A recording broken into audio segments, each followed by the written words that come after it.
नेपाल दर्पणमा साथी टेकमान साक्यसँगै अर्जुन पोखरेलको नमस्कार। नेपाल दर्पण उज्यालो रेडियो नेटवर्क काठमाडौँमा 90 मेगाहर्जसँगै देशभरि विभिन्न एफएम स्टेशनहरूबाट तथा मोबाइल एप्लिकेसन र अनलाइनबाट संसारभर एकसाथ प्रसारण भइरहेको छ। नेपाल दर्पण सुरु गरौं मुख्य खबरका शीर्षकहरूबाट।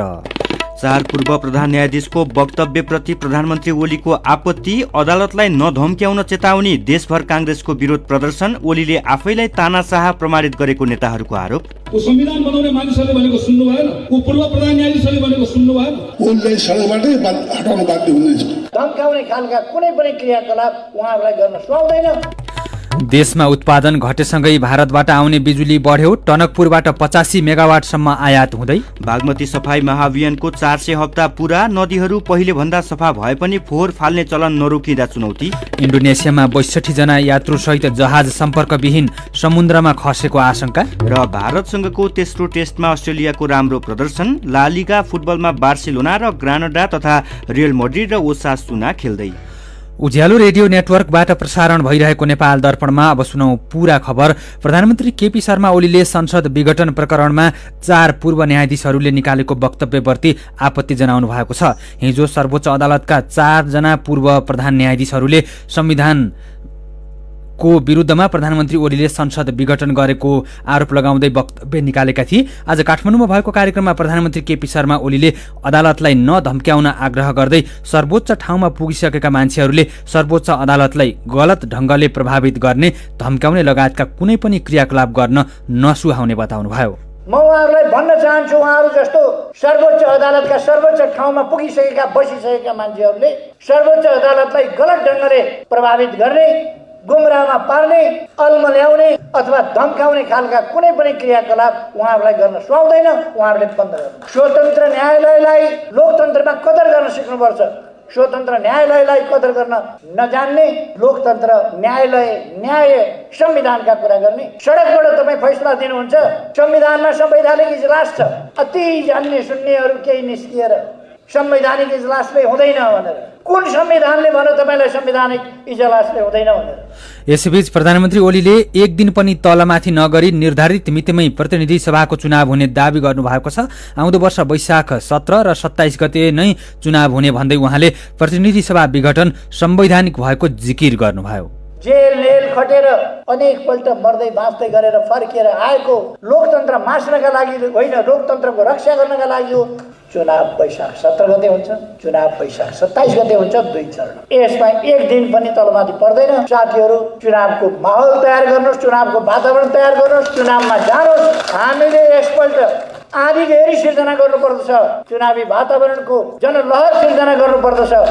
यसैबीच प्रतिनिधि सभा विघटनको विरुद्धमा नेपाली कांग्रेसले आज देशका 330 वटै प्रदेशसभा निर्वाचन क्षेत्रमा प्रदर्शन र आमसभा गरेको छ। दोस्रो चरणको आन्दोलनका कार्यक्रम अन्तर्गत कांग्रेसले आज 330 वटा निर्वाचन क्षेत्रमा प्रदर्शन र आमसभा गरेको हो। देशका विभिन्न ठाउँमा भएका आमसभालाई सम्बोधन गर्दै नेपाली कांग्रेसका नेताहरूले प्रधानमन्त्री केपी शर्मा ओलीले संविधान विरोधी काम गरेको र लोकतन्त्र मास्ने नियत राखेको आरोप लगाएका छन्। नागरिकले वर्षौं लामो त्याग र बलिदान दिएर बनाएको संविधान मिचेर प्रधानमन्त्री ओलीले आफूलाई निरङ्कुश तानाशाह बनाएको नेताहरूको आरोप छ। काठमाडौँको बुढा नीलकण्ठमा भएको आमसभामा सभापति बहादुर देउवाले संसद विघटनको विषयमा सर्वोच्च अदालतले गरेको निर्णय मान्नुपर्ने बताउनु भएको छ। अदालतमा विचाराधीन मुद्दामा जुलुस निकालेर दबाव सिर्जना गर्न नहुने भन्दै उहाँले जुलुसको आधारमा अदालतले निर्णय गर्ने नभई अदालतले विवेक पुर्याएर संवैधानिक मूल्य र मान्यता अनुसार निर्णय गर्ने देउवाको भनाइ छ। अदालतमा विचाराधीन मुद्दा भएको हुनाले स्टेटहरू नदिकन चाहिने सुनवाईमा अगाडि बढेको हुनाले अदालतले जे निर्णय गर्छ त्यो मान्नुपर्छ। जुलुस निकालेर यही गर भनेर अदालतलाई हामीले प्रेसर गर्न हुँदैन। जुलुसको भरमा अदालतले निर्णय गर्ने हो भने त देशमा सधैँ जुलुस हुन्छ। त्यहाँ जुलुसको आधारमा अदालतले निर्णय गर्ने होइन। त्यसै कारण चाहिँ अदालतले विवेक पुर्याउने हो, संवैधानिक मूल्य र मान्यता अनुसार गर्ने हो र साथसाथै अदालतमा विचाराधीन मुद्दा हामीले यही गर उ गर भन्न मिल्दैन हेर्नुहोस्। प्रधानमन्त्रीको कदम असंवैधानिक भए पनि नागरिकमा जाँदा केही नबिग्रने भन्दै सभापति देउवाले सर्वोच्च अदालतभन्दा ठूलो अदालत नागरिक भएकोले नागरिकमा जाने मौका आउँदा कांग्रेसले भाग्न नहुने बताउनु भएको छ। चुनाव भयो भने हामीले तयार हुनुपर्छ। अहिले जनतामा जान त के बिग्रिन्छ? सर्वोच्च अदालत भन्दा पनि ठूलो अदालत जनतै हो। जनतामा जाने मौका आयो भने कांग्रेसले भाग्नु हुँदैन। काङ्ग्रेसले जनतामा जानुपर्छ। त्यसैले जनतामा जान हाम्रो लागि अति आवश्यकता छ र ओलीले चुनाव गराएन भने हामी सम्पूर्ण नेपालीहरू एक भएर ओलीलाई सडकबाटै हटाउन बाध्य हुनेछौँ। त्यस कारण चुनाव गराउनै पर्छ। चुनाव गराएपछि सबैले भाग लिन्छ। मलाई लाग्छ प्रचण्डजीहरूले भाग लिन्छन्। अदालतले चुनाव गराएन भने सम्पूर्ण हामी सबै लागेर ओलीको खिलाफमा जान्छौँ। यस्तै नेपाली काङ्ग्रेसका नेता गगन थापाले प्रधानमन्त्री केपी शर्मा ओलीलाई खुला मञ्चमा बसेर एकैसाथ संविधान पढ्न आउन आग्रह गर्नुभएको छ। काठमाडौँमा भएको कार्यक्रममा नेता थापाले भन्नुभयो, तपाईँ मैदान छाडेर भागेको सुभाष नेम्बाङले लिएर आउनुहोस्, हामी संविधान जारी गर्ने रामवरण यादवलाई लिएर आउनेछौँ। प्रधानमन्त्रीले सोध्नु भयो कसले भने मैले भने सुन्नुभयो? अहिले मैले भर्खर सुभाष नेम्बाङले भनेको सुन्नुभयो? अग्नि खरेलले भनेको सुन्नु भएन? संविधान बनाउने मानिसहरूले भनेको सुन्नु भएन? पूर्व प्रधान न्यायाधीशले भनेको सुन्नु भएन? हामी संविधान बनाउनेहरूले आएर भनेको। त्यसैले प्रधानमन्त्री केपी शर्मा ओलीलाई मेरो आग्रह छ, हिजो धनगढीमा गएर भन्नुभयो अरे संविधान पढ भनेर भन्नुभयो अरे। कमरेड ओली आउनुहोस्, पढाउनु संविधान। कमरेड ओलीलाई मेरो चुनौती छ, तपाईँ सुभाष नेमाङ अग्नि खरेल बोकेर आउनुहोस्, हामी रामवरण यादव बोकेर आउँछौँ। खुला मञ्चमा जनताको बिचमा सँगै बसौँ, आउनुहोस्। यसैबीच नेपाल कम्युनिस्ट पार्टी नेकपा प्रचण्ड माधव समूहका वरिष्ठ नेता झलनाथ खनालले प्रधानमन्त्री केपी शर्मा ओली हिटलर जस्तै तानाशाह भएको टिप्पणी गर्नुभएको छ। काठमाडौँमा नेकपा प्रचण्ड माधव समूह सम्पर्क समन्वय कमिटिले गरेको भेला तथा प्रशिक्षण कार्यक्रममा नेता खनालले धनगढीमा केपी शर्मा ओली समूहले गरेको सभालाई पञ्चभेलाको संज्ञा समेत दिनुभयो। धनगढीमा हिजो भेला भयो, त्यो त पञ्चभेला जस्तो मात्रै हो। पञ्चभेलाको चरित्र भन्दा अहिले केही पनि फरक छैन। 9 जिल्लाबाट चाहिँ मान्छेहरूलाई पैसा दिएर प्रलोभन दिएर यो ठाउँमा चाहिँ भेला गर्ने काम भएको छ। 5000 भन्दा बढी त प्रहरीहरू मात्रै त्यहाँ उपस्थित छन्। केही त जनता भ्रममा परेर पनि जानुभएको छ। जनताको भ्रम बिस्तारै टुट्दै जान्छ। नेकपाको प्रचण्ड नेपाल समूहका प्रवक्ता नारायण काजी श्रेष्ठले प्रधानमन्त्री ओलीले चालेको असंवैधानिक कदम खारेज गरेर प्रतिनिधि सभा सुरु गर्न नसके देशमा चुनाव पनि नहुने, संसद पनि नहुने र देश प्रतिगमनतर्फ जाने बताउनुभयो। यो असंवैधानिक प्रतिगामी कदमलाई खारेज गरेर प्रतिनिधि सभा सुचारू गराउन सकेनौँ भने चुनाव पनि हुँदैन, संसद पनि हुँदैन र प्रतिगमनको दिशातिर देश जान्छ। यो कुरा हामीले बुझ्नुपर्छ र हर हालतमा प्रतिनिधि सभालाई सुचारू गर्ने गरी हामीले यो कदमलाई खारेज गराउनै पर्छ। त्यसको निम्ति सङ्घर्ष हामीले सशक्त रूपमा अगाडि बढाउनु पर्छ। सङ्घर्षको स्पिरिट चाहिएको यो केपी ओली सरकारको असंवैधानिक अलोकतान्त्रिक र प्रतिगामी कदमको विरुद्ध सङ्घर्ष गर्नुको कुनै विकल्प छैन। तपाईँहरूले बरु अरू बेलैमा सचेत हुनु पर्थ्यो। तपाईँहरूका पनि केही कमी कमजोरी भए केपी जस्तो तानाशाहलाई पालेर तानाशाही कदम चाल्ने स्थितिसम्म पुग्न दिनुभयो भन्ने आलोचना हामीलाई छ। यसैबीच नेपाल कम्युनिस्ट पार्टी नेकपाको प्रचण्ड नेपाल समूहका अध्यक्ष पुष्पकमल दाहाल प्रचण्ड आज भारतबाट स्वदेश फर्कनु भएको छ। पत्नी सीताको उपचारको लागि यही पुष 20 गते भारतको मुम्बई जानुभएका अध्यक्ष दाहाल आज स्वदेश फर्कनु भएको उहाँको सचिवालयले जनाएको छ। उहाँले पत्नी सीताको उपचार एवं अन्य बन्दोबस्तको लागि छोरी गंगा र रेणु दाहाललाई छाडेर फर्कनु भएको हो। यसैबीच नेकपाका उपाध्यक्ष वामदेव गौतमले कुनै पनि पक्षमा नलागी नेकपा एकता राष्ट्रिय अभियानमा संगठित हुन नेकपाका नेता कार्यकर्तासँग अपिल गर्नुभएको छ।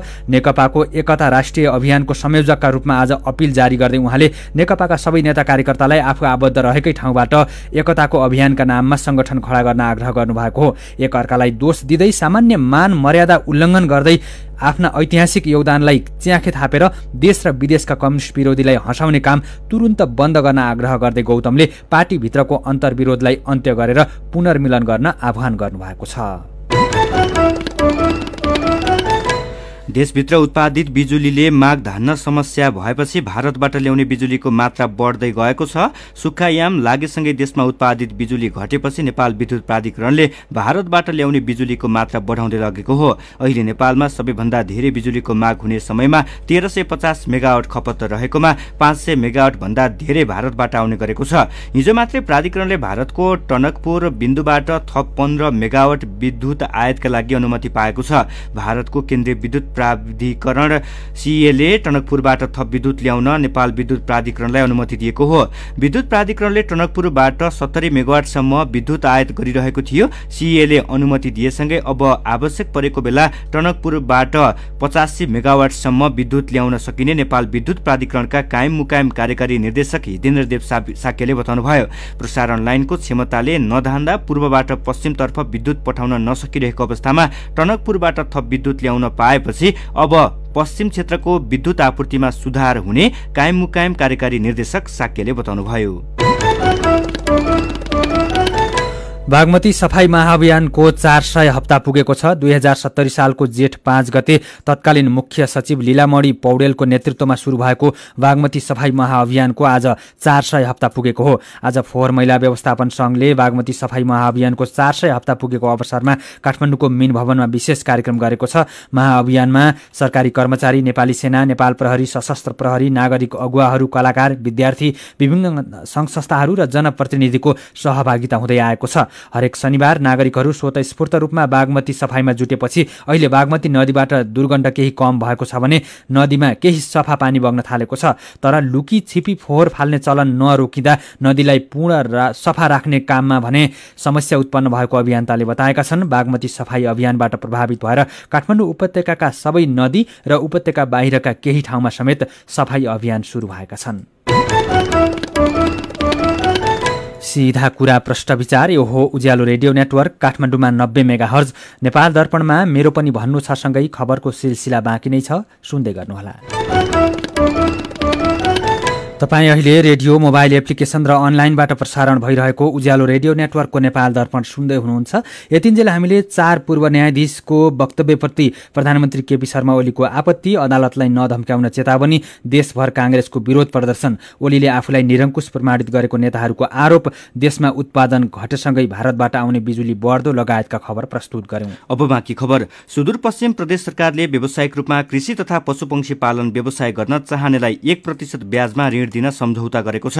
प्रदेशको भूमि व्यवस्था, कृषि तथा सहकारी मन्त्रालयले कृषि विकास बैंक मार्फत किसानले लिने ऋणको ब्याजमा अनुदान दिने व्यवस्था गरेको हो। मन्त्रालयका वरिष्ठ कृषि प्रसार अधिकृत गोकुल प्रसाद बोहराले यो कार्यक्रममा हरेक किसान समूह र उद्यमीलाई धेरैमा 50 लाख रुपियाँसम्म ऋण प्रवाह गर्न सकिने मापदण्ड बनाइएको बताउनुभयो। साना किसानलाई पुँजीको समस्या देखिने गरेको अवस्थामा प्रदेश सरकारले यो कार्यक्रम कार्यान्वयन गर्न लागेको हो। बैंकले कर्जाबाट लिने 9% ब्याज मध्ये 8% प्रदेश सरकारले बिहोर्ने र बाँकी 1% ब्याज सम्बन्धित किसानले बिहोर्नुपर्ने व्यवस्था गरिएको छ। यसैबीच नेपाल उद्योग परिसंघले आयकर विवरण बुझाउने तथा कम्पनी नवीकरण गर्ने म्याद आगामी चैत मसान्तसम्म थप गर्न माग गरेको छ। परिसंघका अध्यक्ष सतीश कुमार मोरले सरकारका सम्बन्धित निकायका पदाधिकारीसँग छलफल गरी म्याद थपको माग गर्नुभएको हो। उहाँले पहिले सरकारले भनेकै समयमा उद्योगी व्यवसायीले आयकर बुझाउने र कम्पनी नवीकरण गर्ने गरेको, तर अहिले कोभिडको कारणबाट उद्योग व्यवसायहरू प्रभावित भएकोले म्याद थप गर्नुको विकल्प नरहेको बताउनुभयो।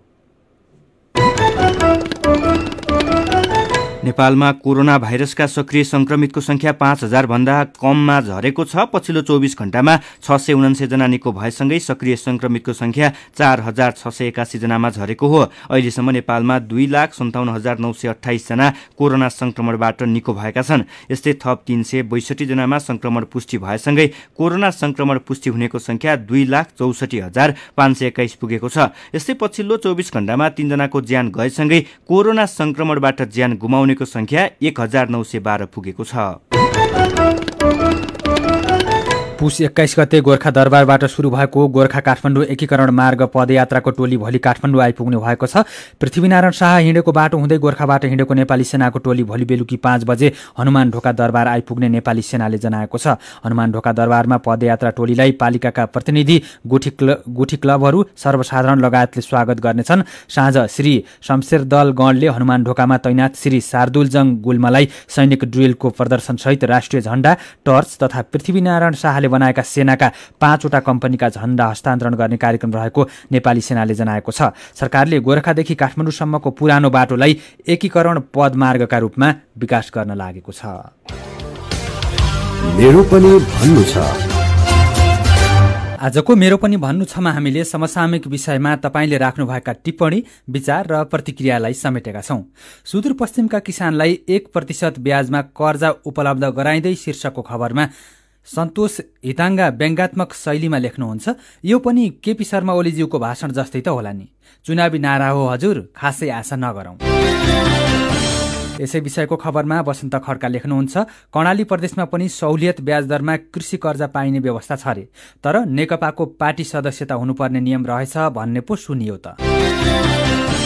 देशमा बिजुली उत्पादन घट्दै जाँदा भारतबाट आयात बढेको खबरमा इन्दिरा ढकाल लेख्नुहुन्छ, नेपाल लोड सेडिङ मुक्त हुँदैछ भनेर विद्युतीय उपकरणको प्रयोग गरौँ भन्ने सरकारले अहिले आएर बिजुलीको लोड धान्न गाह्रो भयो भन्दैछ। सरकारले जे भने पनि मार चाहिँ हामी नागरिकलाई। त्यसै विषयमा माधव अधिकारी सरकारलाई प्रश्न गर्नुहुन्छ, बर्खामा बिजुली खेर जाने, हिउँदमा नपुगेर भारतसँग लम्पसार पर्नुपर्ने यो अवस्थाको कहिले अन्त्य होला?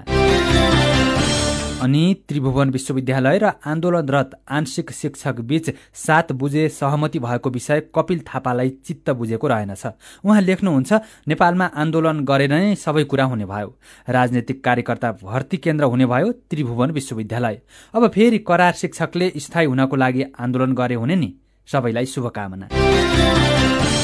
विचारका लागि तपाईलाई धन्यवाद। तपाईँ पनि आफूलाई लागेका कुरा उज्यालोको फेसबुक पेज र ट्विटरमा लेख्न सक्नुहुन्छ। यस्तै हाम्रो IVR नम्बर 166001 55566 मा फोन गरेर रेकर्ड गराउन सक्नुहुन्छ। तपाईका विचार नेपाल दर्पण र काया कैरनमा प्रसारण गर्नेछौँ। मेरो पनि भन्नु छ। सीधा कुरा प्रश्न विचार यो हो उज्यालो रेडियो नेटवर्क काठमाडौँमा 90 मेगाहर्ज। नेपाल दर्पणमा रङ्ग दर्पणसँगै खबरको सिलसिला बाँकी नै छ, सुन्दै गर्नुहोला। विभिन्न रेडियो स्टेशनबाट मेचीदेखि महाकालीसम्म र मोबाइल एप्लिकेसन तथा अनलाइनबाट संसारभरि एकसाथ प्रसारण भइरहेको नेपाल दर्पणमा तपाईलाई फेरि स्वागत छ। अब बाँकी खबर। हुम्लाको खारपुनाथ गाउँपालिकाले गाउँपालिका भरिका गर्भवतीलाई सम्मान गर्न थालेको छ। मासिक रूपमा बस्ने गर्भवती बैठकमा गाउँपालिकाले सम्मान गर्न सुरु गरेको हो। अघिल्लो दिन निमन्त्रणा कार्ड पठाएर बैठकमा खुसी लागेको खारपुनाथ 4 छिप्राकी मेलमती टमटाले बताउनुभयो। ढाड भाँचिएर समस्यामा परेका शङ्खसभाको मकालु गाउँपालिका 3 आलाका धीरेन्द्र राईलाई मकालु समाजले 15,000 रुपियाँ आर्थिक सहयोग गरेको छ। मजदुरी काम गर्दै आएका 23 वर्षीय धीरेनको सिमेन्टको बोरा उचाल्दा शरीरको पछाडिको भागको ढाडको नसा चुडिएको थियो। सप्तरीको छिन्नमस्ता गाउँपालिका 5 लोखरम टोलमा आगलागीबाट 2वटा घर र एउटा गोठ जलेर नष्ट हुँदा 15 लाख रुपियाँ बराबरको क्षति भएको छ। नेपाल दर्पणमा अब एउटा विदेशको खबर। इन्डोनेसियामा 62 जना यात्रु बोकेको हवाई जहाज सम्पर्कविहीन भएको छ। राजधानी जकार्ताबाट 56 जना यात्रु र 6 जना चालक दलका सदस्यसहित उडेको श्री विजया एयरको जहाज उडेको केही बेरमै सम्पर्कविहीन भएको बीबीसीले जनाएको छ। यसअघि त्यहाँको यातायात मन्त्रालयले जहाजमा 50 जना यात्रु रहेको जनाएको थियो। जहाजको ट्र्याकिङ गर्ने वेबसाइट फ्लाइट राडार 24 का अनुसार जहाज 1 मिनेटको अन्तरमा 10,000 फिट तल झरेको थियो। केही प्रत्यक्षदर्शीले जहाज आगोको मुस्लोसँगै खसेको बताएका बीबीसीले जनाएको छ। माछा मार्न पुगेका एकजना व्यक्तिले जहाज तीव्र गतिमा खसेको र पानीमा ठूलो आवाजमा विस्फोट भएको बताएका छन्। जहाज हराएको छेउछाउका टापुका धेरै बासिन्दाले बीबीसीलाई जहाजबाट आएका वस्तुहरू भेटाएको बताएका छन्। सम्पर्कविहीन भएको जहाज बोइङ कम्पनीको 26 वर्ष पुरानो 737 मोडलको रहेको छ। नेपाल दर्पणमा अब खेल खबर। भारतसँगको तेस्रो टेस्टमा अस्ट्रेलियाले राम्रो प्रदर्शन गरेको छ। पहिलो पारीमा भारतलाई 244 रनमा अलआउट गरेर 94 रनको अग्रता बनाएको अस्ट्रेलियाले तेस्रो दिनको खेल सकिँदा 2 विकेट गुमाएर 103 रन बनाएको छ। अस्ट्रेलियाले 197 रनको अग्रता बनाएको छ। दोस्रो पारीमा अस्ट्रेलियाका डेभिड वार्नर 13 र विल पुकस्की 10 रनमा आउट भए। मार्नुस लबुसेन 47 र स्टिभ स्मिथ 29 रनमा नट आउट छन्। यसअघि 2 विकेट गुमाएर 96 रन बनाएको अवस्थाबाट आज तेस्रो दिनको खेल थालेको भारत 244 रन बनाउँदा अल आउट भयो। उसका शुभमन गिल र चेतेश्वर पुजाराले 50-50 रन बनाए। अस्ट्रेलियाका प्याट कमिन्सले 4 विकेट लिए। 4 खेलको श्रृङ्खला 1-1 को बराबरीमा रहेको छ। पहिलो टेस्ट अस्ट्रेलियाले 8 विकेटले जितेको थियो। यस्तै दोस्रो टेस्ट भारतले 8 विकेटले नै आफ्नो बनाएको थियो। र स्पेनिस ला लिगा फुटबलमा आज बार्सिलोनाले ग्रानाडासँग खेल्दैछ। खेल राति 11:15 बजे ग्रानाडाको मैदानमा हुनेछ। 31 अङ्कका साथ चौथो स्थानमा रहेको बार्सिलोना आज विजयी भएमा 34 अङ्कका साथ तेस्रो स्थानमा उक्लनेछ। ग्रानाडा भने 24 अङ्कका साथ 7औं स्थानमा छ। ला लिगामा नै आजै राति 2:45 बजे रियल मड्रिडले ओसासुनासँग खेल्दैछ। आज जितेमा रियल मड्रिड शीर्ष स्थानमा उक्लनेछ। खबरको सिलसिला यति नै। आज शनिबार रङ्ग दर्पणको पालो। रङ्ग दर्पण लिएर आइपुग्नु भएको छ दाङबाट सहकर्मी हेमराज शर्मा।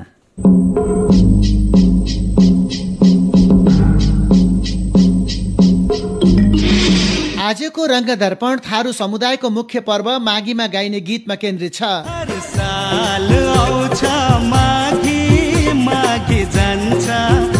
आफ्नै सुरमा खुसियाले छ दाङमा खुसियाले कञ्चनपुरमा साल आउँछ माघी जान्छ। पश्चिम तराईको थारू समुदायमा माघी पर्वको चटारो सुरु भएको छ।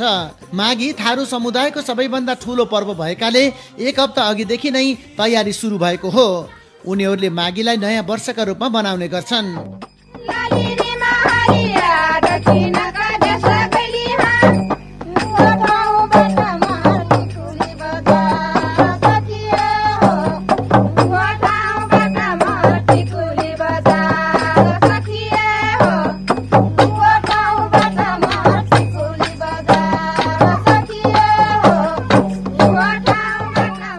माघीका लागि थारू समुदायले अहिले चामलको पिठोबाट बनाइने ढिक्री पकाउन तयारी थालेका छन्।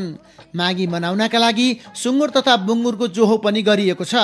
माघीको अघिल्लो दिन रातभर मगेउता र झुम्रा नाचिन्छ। माघीका दिन अर्थात् माघ 1 गते घर नजिकैको ताल वा खोला नदीमा स्नान गरेर माघी पर्व मनाउन सुरु गरिन्छ। यो बेला घर घरमा माघी गीत घन्कने गर्छन्।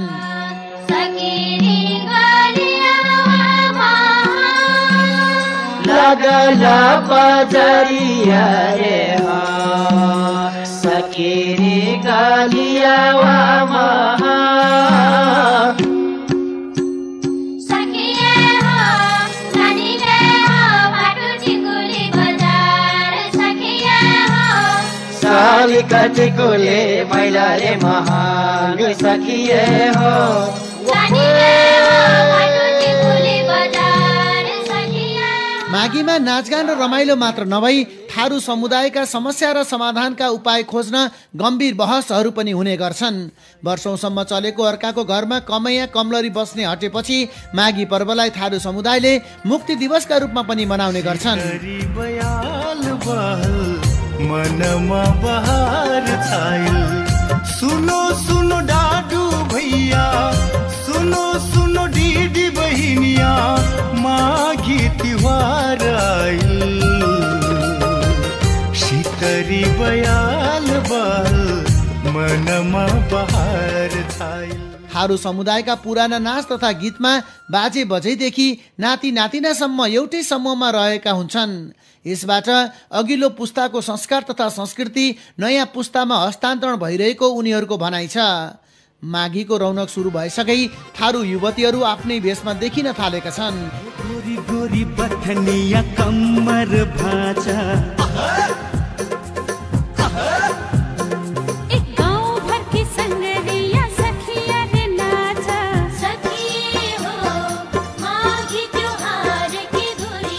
थारू समुदायको लागि ठुलो र विशेष महत्त्व राख्ने माघी पर्वमा विशेष गरी मगेउटा, हुर्दङ्गवा, सखिया, झुम्रा गीतमा नाचगान गरिन्छ।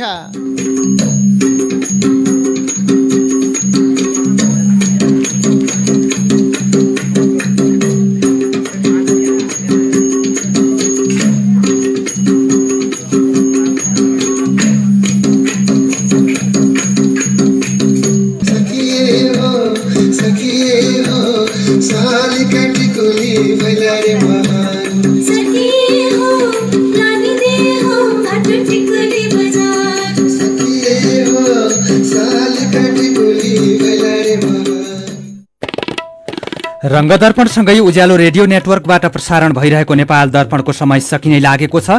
बिदा हुनु अघि आजका मुख्य खबरका शीर्षकहरू फेरि एकपटक। पूर्व प्रधान न्यायाधीशको वक्तव्यप्रति प्रधानमन्त्री ओलीको आपत्ति, अदालतलाई नधम्क्याउन चेतावनी, देशभर काङ्ग्रेसको विरोध प्रदर्शन, ओलीले आफैलाई तानाशाह प्रमाणित गरेको नेताहरूको आरोप।